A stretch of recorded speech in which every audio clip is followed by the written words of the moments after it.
High বন্ধুরা, আমি এসে গেছি একটা নতুন ব্লগ নিয়ে। আমি অনন্যা, দেখতে থাকো। আজকে আমরা যাচ্ছি বৃন্দাবনের মতো একটা বট গাছের উদ্দেশ্যে। যেই বট গাছটি মাটিতে তো নেই, তবে গোটা মাটিতে জুড়ে আছে। দেখাবো সামনে।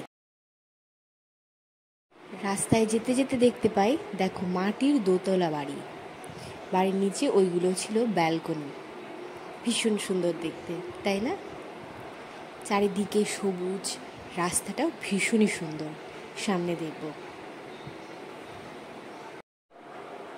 ওই দেখো মাটির বাড়িটা কি সুন্দর করে আলপনা করা আছে, তাই না?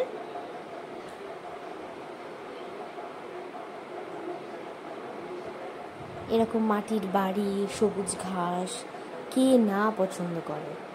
আমরা তো একটু রেহাই পেলেই, একটু ছুটি পেলেই যেন ওই সবুজের দিকে দৌড়ে যাই। দেখো রাস্তাটা, দেখো ভীষণই সুন্দর। মনে হচ্ছে অন্য কোনো দুনিয়াতে যাচ্ছি আমরা। আমাদের এই ট্রাফিক জ্যাম, এই রকম একটা ব্যস্ত লাইফ থেকে একটা অন্যই পরিবেশে যাচ্ছি। এবার দেখো মেন উদ্দেশ্যে আমরা চলে এসেছি। সেই বট গাছ, প্রথমে যার কথা বলেছিলাম, ওই সেই বট গাছ। পুরো এরিয়া জুড়ে বট গাছে শাখা প্রশাখা পড়ে গাছটি পুরো বিশাল আকৃতি ধারণ করেছে। দেখে মনে হচ্ছে কোনো অন্যই জগতে এসেছি।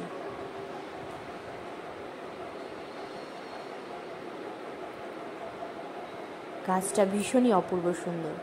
আমরা এখানে এসে ভীষণ এনজয় করেছি।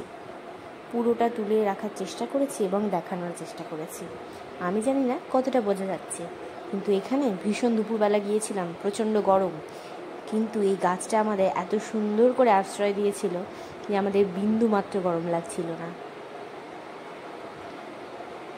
এটা মেন বট গাছ, আর ওর শিকড়গুলো এদিকে ওদিকে পড়ে চারিদিকে বট গাছ তৈরি হয়েছে। দেখেছো, জায়গাটা কিন্তু ভীষণ বড়।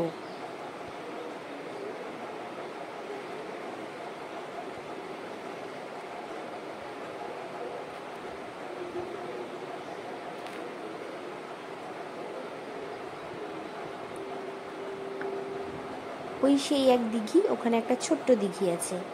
এমন কোনো প্রকৃতিতে জিনিস নেই যা দেখে আমাদের মন মুগ্ধ হবে না।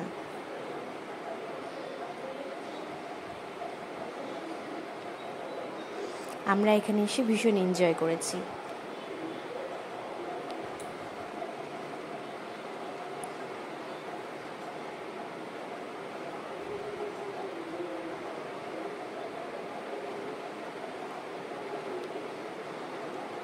ওমা, এত সুন্দর জায়গায় ফটোশুট হবে না? তা কি হয়?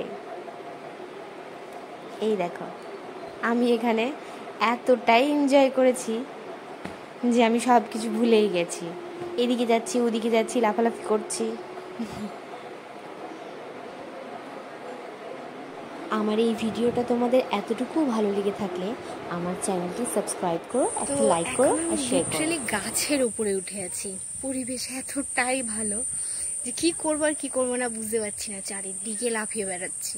এখন একটা গাছের ডাল পড়ে আছে, দেখো, আর সেই ডালের উপরে আমি স্বয়ং উঠে বসেছি। ভীষণ ভালো পরিবেশ, ভীষণ এনজয় করছি। তোমরাও দেখতে থাকো।